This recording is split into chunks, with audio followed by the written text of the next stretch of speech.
Hi, I'm Laurie Arbore, and we are talking today with Rob Kapilow. You are a composer, a conductor, a commentator, and so much more. And I was reading some of the items on your website, robkapilow.com. Karen Campbell of the Boston Globe said you're an educator, motivational speaker, and game show host, all rolled up in one. Don't believe everything you read. Well, now, there are a variety of programs that you present. They're all very interactive. You've got What Makes It Great, where you pick apart various pieces of classical music. Mm-hmm. You've got Family Music, where you introduce music to kids of all ages. Right. And you've got your City Pieces, where you collaborate with various communities, talking about places and history and all that. But you're here in Kansas City to do What Makes It Great. What is this, the 12th season? I think it's now almost up to 14, I don't know, 14, 15. 14th At a certain point, season. it's like 1, 2, 3, many.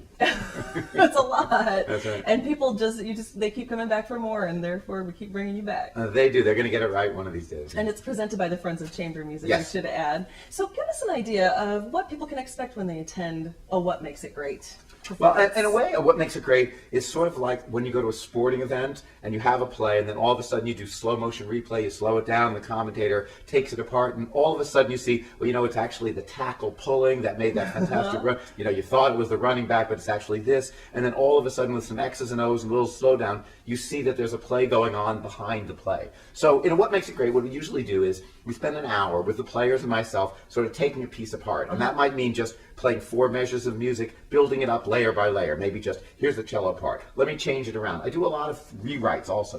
We tend to think that music comes down from Mount Olympus. It's one way. But one of the things I found is, when you change it around, when you talk back to it, you can find out that if it were this, it would have been different.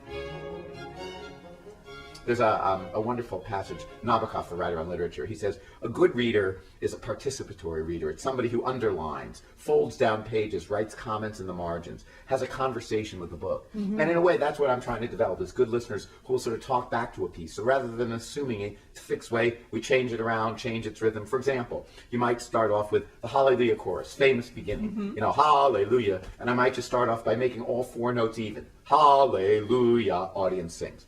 Make the last 2 notes faster. Hallelujah. Then make the first note longer. Hallelujah. And all of a sudden, you've taken something ordinary, ba, ba, ba, ba, generated this, and you've got this fantastic phrase, which is not only interesting musically, but somehow encapsulates what the text is about. Hallelujah, ecstasy. So just by that little sort of interaction, changing bum, bum, bum, bum, to bum, ba, ba, ba, to ba, ba, ba, ba, you sort of take people inside a piece of music. So there's an hour of sort of taking it apart, bit by bit by bit, putting it back together, slowing it down, changing it, asking the audience to make sure they're hearing this, that, or the other. Then we take an intermission. People are exhausted. They exchange epiphanies in the lobby, whatever they want to do.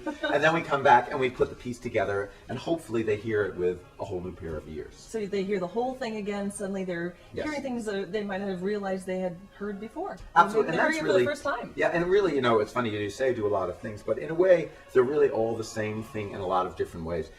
Joseph Campbell, one of my favorite writers on mythology, he always quotes from the Gnostic Gospels, and one of his favorite quotes is he says, "The kingdom of heaven is spread over the earth, only men do not see it." In other words, it's all right out there, only we miss it. Yes. And in a way, that's the message of what makes it great. It's all right there.